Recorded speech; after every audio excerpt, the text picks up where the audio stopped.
بسم اللہ الرحمن الرحیم۔ اللہ تبارک و تعالیٰ کے پاکیزہ نام سے آغاز کرتے ہیں جو بہت مہربان نہایت رحم والا ہے۔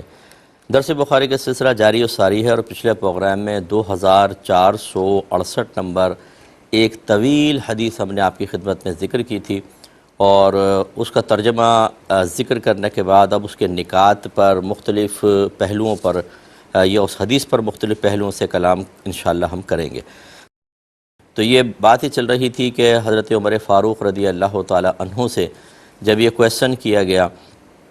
کہ وہ کون دو خاتون تھی جن کے بارے میں اللہ تعالیٰ نے فرمایا کہ تم دونوں اللہ تعالیٰ سے توبہ کرو تو بہتر ہے، کیونکہ تمہارے دل اعتدال سے کچھ ہٹ گئے تھے، اور اس کی وجہ آپ نے بیان فرمائی جو ہم آپ کی خدمت میں ذکر کر رہے ہیں۔ تو یہاں تک ہم پہنچے تھے کہ حضرت عمر فاروق رضی اللہ تعالیٰ عنہ کہتے ہیں کہ جب تک ہم مکے میں تھے، قریشی حضرات تھے آپ لوگ، تو عورتیں آپ لوگوں سے یعنی ازواج جو تھیں، بیویاں جو تھیں، وہ دب کر رہتی تھیں اور پلٹ کر جواب نہیں دیتی تھیں۔ لیکن جب مدینہ منورہ آئیں تو یہاں پر انصار کی جو خواتین تھیں وہ چونکہ یہاں کے مرد حضرات ذرا نرم طبیعت واقع ہوئے تھے تو خواتین پلٹ کے جواب دے دیا کرتی تھیں، لیکن وہ جواب اس طرح کا تصور میں نہ لایا جائے کہ جو شوہر کی تحقیر اور بے عزتی پر یا اس کو معاذ اللہ برا بھلا کہنے پر مشتمل ہو، اپنا موقف ذکر کرنا لیکن تھوڑا سا بلند آواز کے ساتھ۔ تو یہ کہتے ہیں کہ ایک دن میری زوجہ نے بھی مجھے پلٹ کے اس طرح جواب دیا، تو میں نے کہا کہ تم جب مکے میں تھیں تو ایسا نہیں کرتی تھیں، اب کیوں کیا؟ تو انہوں نے بتایا کہ انصار کی عورتیں یہاں ایسی کرتی ہیں، اور نبی کریم صلی اللہ علیہ وسلم کی ازواج بھی بعض آپ کو جواب دیتی ہیں اور بعض سارا دن دور رہتی ہیں، ناراض رہتی ہیں، ناراض ہو جاتی ہیں بعض اوقات، اس طرح کی صورتحال چلتی ہے۔ اور پھر حضرت عمر فاروق رضی اللہ تعالی عنہ بیٹی کے پاس گئے اور یہی بات ذکر کی کہ ایسا ہوتا ہے تو کہاں ہوتا ہے۔ تو اس کو ذرا ذہن میں رکھیے کہ ہم نے آپ کو سمجھایا تھا کہ جب ایک انسان اپنے گھر میں داخل ہوتا ہے تو جتنے اس کے دنیاوی مناصب ہیں یا اللہ تعالیٰ کی طرف سے دیے گئے مناصب ہیں، ان کی وہ اپنی جگہ قائم رہتے ہیں، لیکن ان کی جو حیثیت ہوتی ہے یا ان کا جو مقام مرتبہ ہوتا ہے یا ان کا جو بھی آپ کہہ لیں کہ ایک انسان کے ساتھ ایک تعلق ہوتا ہے، وہ تعلق تھوڑا سا پیچھے ہو جاتا ہے، اور جو گھر والوں کے ساتھ تعلق ہوتا ہے وہ غالب آ جاتا ہے اور وہ بنیادی حیثیت اختیار کر جاتا ہے۔ جیسے ہمارے نبی کریم صلی اللہ علیہ وسلم ایک حاکم بھی ہیں، ایک لیڈر بھی ہیں، آپ ایک نبی بھی ہیں، آپ ایک امام بھی ہیں، آپ استاد بھی ہیں، آپ پیر و مرشد بھی ہیں، لیکن جب آپ گھر میں داخل ہوتے ہیں تو پھر آپ مطلب ایک شوہر کی حیثیت سے داخل ہو رہے ہیں، اگر بچے ہیں تو والد کی حیثیت سے داخل ہو رہے ہیں، اور یہی حیثیت غالب آتی ہے۔ اور پھر گھر میں یقینی سی بات ہے اگر کوئی مطلب دنیا کا حاکم ہے وہ گھر میں جا کے حاکمیت کوئی کرتا ہے، وہ گھر میں ایک شوہر کی حیثیت سے گیا ہے تو اپنے زوجہ سے ویسے ہی وہ ہم کلام ہوگا، نہ یہ کہ جیسے وہ اپنے دربار میں یا باہر وہ عام لوگوں کے ساتھ رعایا کے ساتھ لہجہ رکھتا ہے یا احکامات جاری کرتا ہے، وہی بالکل ٹون گھر میں رہے گی، چینج ہوتی ہے۔ بس یہ ذرا ذہن میں رکھیے۔ تو صحابیات یعنی ازواج مطہرات کا نبی کریم صلی اللہ علیہ وسلم کو جواب دینے کا مطلب معاذ اللہ کوئی بے ادبی بدتمیزی نہیں ہے، یعنی اگر کوئی بات چلتی ہے تو وہ بھی گفتگو کرتی ہیں، جواب دیتی ہیں، اور یقینی سی بات ہے کہ اگر خدا نخواستہ اس میں کوئی بے ادبی کا پہلو ہوتا تو پھر تو وحی نازل ہوتی، یا نبی کریم صلی اللہ علیہ وسلم اظہار غضب فرماتے کہ یہ وصف نبوت کے خلاف ہوا، چاہے میری شوہر کی حیثیت بھی ہے پھر بھی یہ خلاف ہے، لیکن سرکار نے تنبیہ نہیں فرمائی، تو اس کا مطلب یہ گھر کے اندر معاملات عام طور پہ چلتے ہیں۔ اور اس کے بعد پھر وہ ناراض ہونا، یہ وہ ناراض ہونا نہیں ہوتا کہ جو دل سے ناراض ہونا ہوتا ہے۔ نبی کریم صلی اللہ علیہ وسلم سے ناراض ہونے کا تو کوئی تصور ہی نہیں کر سکتا، باہر ہوگا تو کافر ہی ہو جائے، اور گھر میں بھی اگر میاں بیوی کی حیثیت سے دیکھیں تو ازواج مطہرات سرکار سے بہت زیادہ پیار کرتی تھیں اور آپ کا ادب و احترام بھی کرتی تھیں۔ یہ اصل میں بعض اوقات جیسے بچے روٹھ جاتے ہیں نا، اور وہ ان کو امید ہوتی ہے کہ سامنے والا منائے گا، یہ اس طرح کی صورتحال ہوتی ہے۔ ایک حدیث سے گزر چکی ہے، آپ نے بھی اس کو سماعت فرمایا تھا کہ ایک مرتبہ نبی کریم صلی اللہ علیہ وسلم نے سیدہ عائشہ صدیقہ رضی اللہ تعالی عنہا سے فرمایا کہ عائشہ جب آپ ہم سے ناراض ہوتی ہے نا مجھے پتہ چل جاتا ہے۔ انہوں نے عرض کیا رسول اللہ وہ کیسے؟ آپ نے ارشاد فرمایا کہ جب تم راضی ہوتی ہو تو کہتی ہو رب محمد کی قسم، اور جب ناراض ہوتی ہو تو کہتی ہو رب ابراہیم کی قسم۔ تو سیدہ عائشہ صدیقہ رضی اللہ تعالی عنہ نے فوراً کہا یا رسول اللہ خدا کی قسم میں صرف ظاہر میں آپ سے ناراض ہوتی ہوں، دل میں آپ ہی کا نام ہوتا ہے۔ یعنی مراد یہ ہے کہ بس وہ ایک اظہار ناراضگی دکھانا تاکہ سامنے والا پھر مائل ہو، منائے، پیار محبت کا اظہار کرے، یہ گھر میں عمومی طور پہ چلتا ہے۔ اسی تناظر میں ان چیزوں کو دیکھا جائے تو انشاءاللہ ہر چیز اپنے قرین اور سلیقے سے آپ کو ہر جگہ نظر آئے گی۔ اور اس کا مطلب معلوم یہ ہوا کہ اگر زوجہ شوہر کو کوئی معقول بات کہہ دیتی ہے، معقول جواب دے دیتی ہے، شوہر نے کوئی بات کہی، وہ دلیل سے اس کا رد کرتی ہے، شوہر ایک بظاہر الزام لگاتا ہے، یا اس کی طرف گھر والوں نے کوئی جھوٹ منسوب کیا ہے اور اب شوہر اس سے استفسار کر رہا ہے، معلوم کر رہا ہے، تو بیوی کا حق ہے کہ وہ جواب دے۔ اب یہ یقینی سی بات ہے، اس میں تحقیر کا پہلو نہیں ہونا چاہیے، اس میں گالی گلوچ نہیں ہونا چاہیے، اس میں تو تکار نہیں ہونی چاہیے، انداز کہنے کا مختلف ہونا چاہیے، سینے پر چڑھ کے گفتگو نہ کریں، گریبان پکڑ کے نہ جھنجھوڑے شوہر کو، یہ بے ادبی اور بدتمیزی ہے۔ لیکن ہمارے گھروں میں بعض اوقات زوجہ کا جواب دینا ہی شوہر اپنی شان کے خلاف سمجھتا ہے۔ وہ کہتا ہے کہ بس میری آدھا گھنٹہ تک میں چاہے غصے کا اظہار کرتے رہوں، تم منہ جھکا کے سنتی رہو، اور ایک بھی جواب اگر دے دیا تو فوراً تم بدتمیز ہو، بد تہذیب ہو، دائرہ ادب سے خارج ہو۔ ایسا نہیں ہوتا۔ اگر زوجہ کوئی معقول جواب دے رہی ہیں اور صحیح جواب دے رہی ہیں کہ عورت کو بھی اپنے دفاع کا حق ہے۔ اگر فرض کر لیں کہ جوائنٹ فیملی کے اندر اکثر ایسی ہوتا ہے کہ گھر والے کسی کی شکایت کر دیتے ہیں، تو اس کو بھی تو کچھ جواب دینے کا حق ہے، اپنی صفائی پیش کرنے کا حق ہے۔ اس کے جواب میں فوراً عورت کو یہ کہہ دینا تم بدتمیز ہو، بد تہذیب ہو، یہ صحیح نہیں ہوتا۔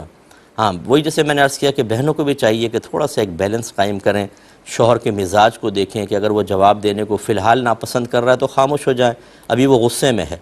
جب وہ تھوڑا سا نرم ہو جائے، جب اس کا غصہ ٹھنڈا ہو جائے، پھر پیار محبت سے اپنا موقف بیان کر دیں۔ اب ہمارے یہاں غلطی یہ ہوتی ہیں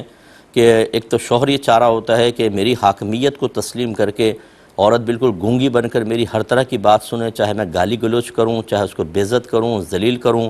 اور میں جو بھی الزام اس پر لگاؤں، جو جرم اس کی طرف منسوب کروں، اس کو خاموش رہ کر اس کی تائید کرنی چاہیے۔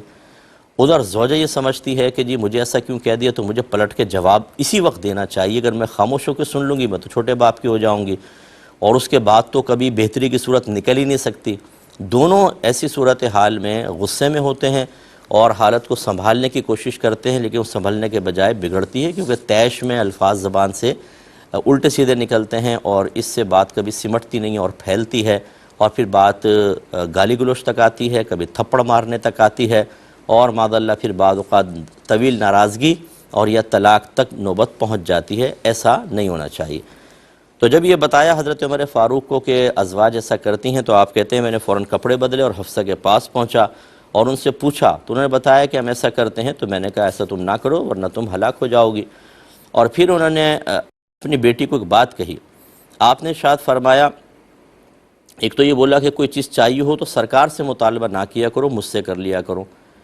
اس کی وجہ یہ تھی کہ رحمت کونین صلی اللہ علیہ وسلم ظاہری اسباب اپنے پاس بالکل رکھنا پسند نہیں فرماتے تھے،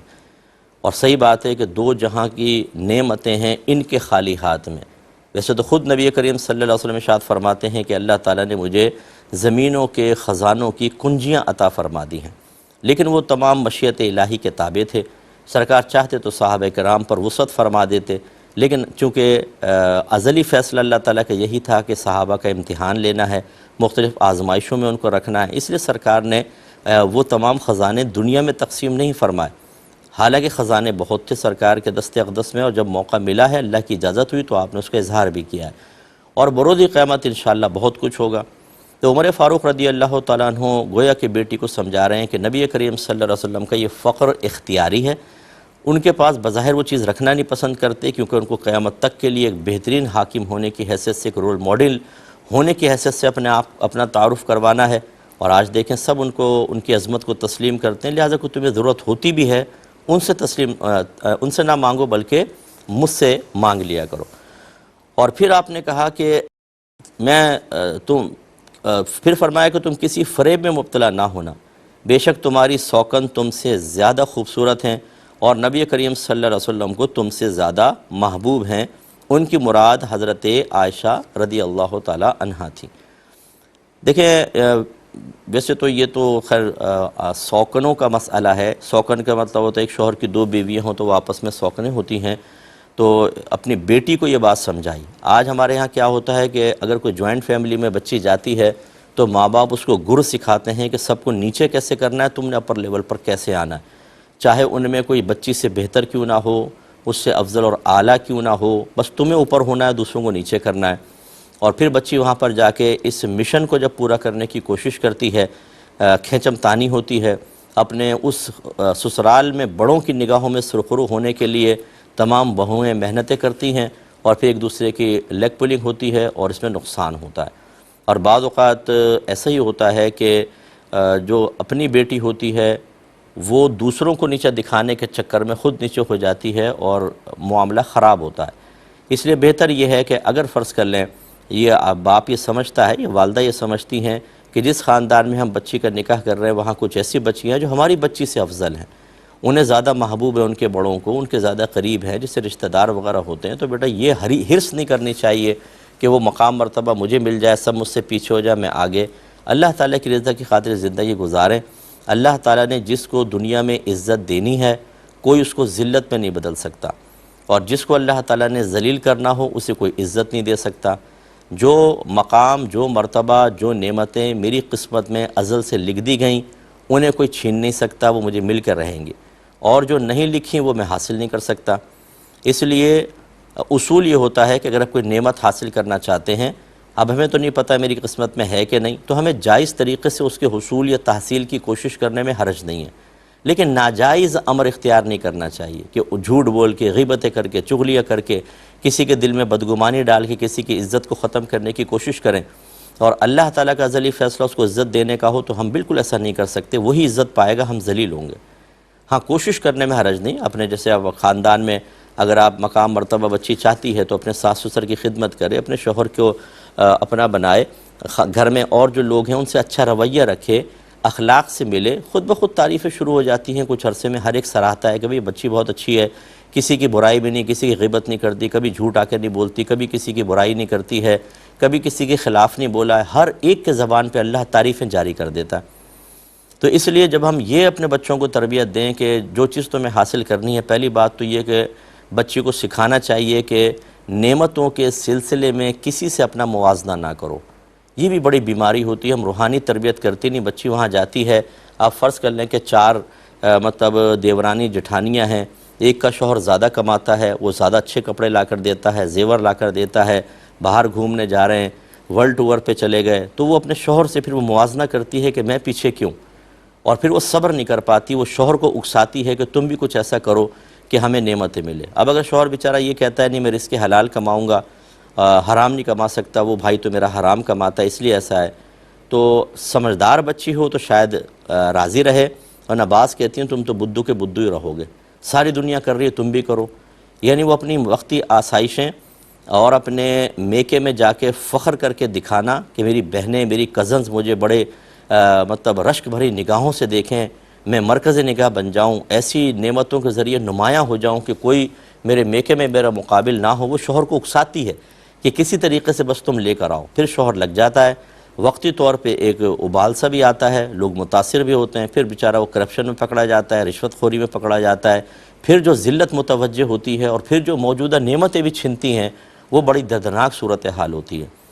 تو اللہ تعالیٰ سے نعمت کی تمنا کرنے میں حرج نہیں، لیکن اپنے بچوں کو سمجھاؤ، کسی کی حرص نہ کریں، اس کے پاس گھر ہے ہمارے پاس کیوں نہیں، اس کے پاس گاڑی ہے ہمارے پاس کیوں نہیں، اس کے بچے اچھے اسکول میں پڑھ رہے ہیں ہمارے پاس کیوں نہیں، وہ جوڑے دلا رہا ہے تم مجھے کیوں نہیں دلا رہے، وہ باہر گھومنے جا رہے ہیں تم کیوں نہیں، وہ رات میں پیزا منگا رہے ہیں تم کیوں نہیں منگا رہے۔ یہ جو ہمارے ہاں ایک دوسرے کا موازنہ کرنے کی عادت پڑ گئی ہے، مقابلہ کرنے کی، اس نے تباہ کر دیا ہے۔ اس سے آدمی اللہ تعالیٰ کی موجودہ نعمتوں کے اعتراف سے بھی محروم ہو جاتا ہے۔ وہ کہتی ہے مجھے ملا کیا ہے، تم اپنی فلاں بھابھی کو دیکھو، فلاں کو دیکھو، فلاں کو دیکھو، تم نے مجھے کیا دیا ہے، حالانکہ بہت کچھ نعمتیں ملی ہوتی ہیں، لیکن ان سب کے ناشکر پن میں مبتلا ہو جاتی ہے اور اپنی آخرت کو برباد کرتی ہے۔ تو حضرت عمر فاروق رضی اللہ تعالیٰ عنہ کا اپنے صاحبزادی بی بی حفصہ کو بہت ہی پیارے انداز سے سمجھانا، یہ ہے ایک دیانتدارانہ تجزیہ، اور یہ ہے اپنی ایک بچی کی بہترین تربیت، اس کو سمجھنا چاہیے۔ پھر اس کے بعد وہ کہتے ہیں کہ غسان کا بادشاہ ہم سے لڑنے کے لیے اپنے گھوڑے وغیرہ تیار کر رہا تھا، مختصر میں کر کے عرض کرتا ہوں کہ میں حضرت عمر فاروق کہتے ہیں میں سو رہا تھا کہ دروازہ بجا، تو میں پریشان ہو کے باہر نکلا تو میرا وہی دوست تھا، اور میں سمجھا شاید بادشاہ نے حملہ کر دیا۔ میں نے کہا کہ بادشاہ نے حملہ کیا؟ کہا کہ اس سے بڑا معاملہ ہے کہ نبی کریم صلی اللہ علیہ وسلم نے اپنی ازواج کو طلاق دے دی ہے۔ اب آگے جیسے آپ دیکھیں گے کہ طلاق تو ہوئی نہیں تھی، اس کا مطلب اس شخص نے گمان کیا تھا۔ وہ مسجد گئے ہوں گے، وہاں صحابہ رو رہے ہیں، سرکار ناراض ہو کے مچان پہ تشریف لے گئے تھے، ملاقات کسی سے نہیں کر رہے تھے، گھر کو چھوڑ دیا تھا، تو اس سے اس شخص کو یہ اندازہ ہوا، اس نے اندازہ کیا کہ شاید نبی کریم نے طلاق دے دی ہے، تو انہوں نے آ کے ایسا بتا دیا۔ عمر فاروق گھبرا گئے اور فوراً کہتے ہیں میں بیوی حفصہ کے پاس گیا اور ان کو جا کر میں نے کہا دیکھا میں پہلے اسی لیے تمہیں کہتا تھا کہ اس طرح نہ کرو۔ آپ سمجھ گئے کہ شاید کوئی ازواج کی طرف سے ایسا معاملہ ہوا ہوگا، اور پھر آپ نے بیٹی سے پوچھا کیا سرکار نے طلاق دے دی ہے؟ انہوں نے کہا مجھے نہیں پتا۔ تو آپ تشریف لے گئے سرکار کے پاس، پہلے مسجد گئے تو صحابہ رو رہے تھے۔ صحابہ کا رونا ثابت کرتا ہے کہ وہ نبی کریم سے بہت عقیدت محبت رکھتے تھے، بہت ہی قریب تھے، اور جیسے اپنے قریبی کا کوئی نقصان بظاہر ہوتا نظر آئے تو افسوس ہوتا ہے، دکھ ہوتا ہے، آدمی روتا ہے، اسی طریقے سے وہ دکھ محسوس کر رہے تھے۔ ان سے معلوم کیا تو ان کو بھی پتہ نہیں۔ پھر حضرت عمر فاروق گئے اور 3 دفعہ اجازت طلب کی، 2 دفعہ سرکار نے، تینوں دفعہ ویسے تو منع فرمایا، منع نہیں فرمایا، خاموش ہو گئے، غلام کو اجازت نہیں دی کہ اندر بلائیں، لیکن پھر آپ کو بلوا لیا اور آپ اندر گئے اور آپ نے جا کر دیکھا تو وہاں پر کچھ بھی موجود نہیں تھا۔ یہ کہتے ہیں کہ جب میں گیا ہوں تو سرکار کے تھوڑا سا بس مال تھا اور کچھ بھی بظاہر مجھے نظر نہیں آیا، مالک کونین ہیں اور بالکل معمولی سا آپ کے پاس مال۔ پھر آپ کا مکالمہ ہوا، اس پر انشاءاللہ کلام کریں گے نیکسٹ پروگرام میں۔ وآخر دعوانا ان الحمدللہ رب العالمین۔